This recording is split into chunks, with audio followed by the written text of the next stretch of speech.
Scenes of calm on the streets of Moscow on Sunday, where just a day earlier the government threw up military checkpoints amid reports that an armed column of mutinous Russian mercenaries were barreling north toward the capital. A tumultuous 2 days saw Yevgeny Prigozhin, the leader of the Wagner private militia, seize the southern Russian city of Rostov-on-Don and challenge the authority of President Vladimir Putin.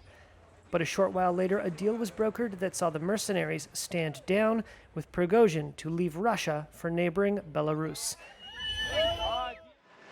The unrest whipsawed Moscow residents. A man who gave his name as Andrei told Reuters, quote, "It was really uneasy yesterday. But look, it's Sunday, people are walking in the streets. It's all good. Let's hope it's all going to be peaceful in the city, in the country, and in the world too.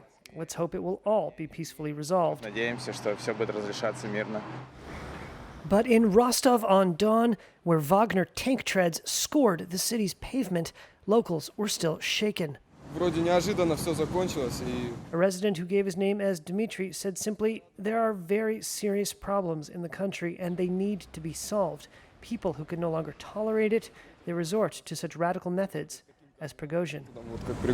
Prigozhin and his Wagner fighters were once hailed by Russian media as heroes of the invasion of Ukraine. But Prigozhin has been fiercely criticizing Russia's military leadership for months. On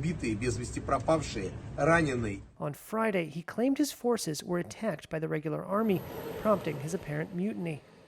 The short-lived upheaval has raised questions over Putin's hold on power. It's the most dramatic military political confrontation in Russia in the last 30 years, since the time of the collapse of the Soviet Union in the early 1990s.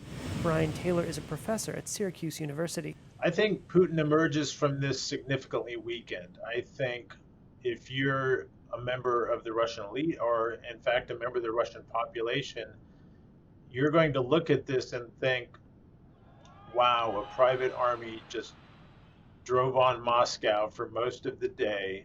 No one stopped them, and they're allowed to leave, and no real consequences after the president went on TV and called what they were doing treason and made comparisons to 1917. U.S. Secretary of State Antony Blinken on Sunday said the Wagner mutiny showed cracks in the Russian president's hold on power, telling ABC News, quote, "I don't think we've seen the final act."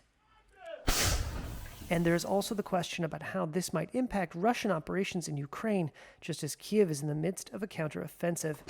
The Ukrainian military on Sunday released footage of what it said were its forces storming Russian trenches near the city of Bakhmut.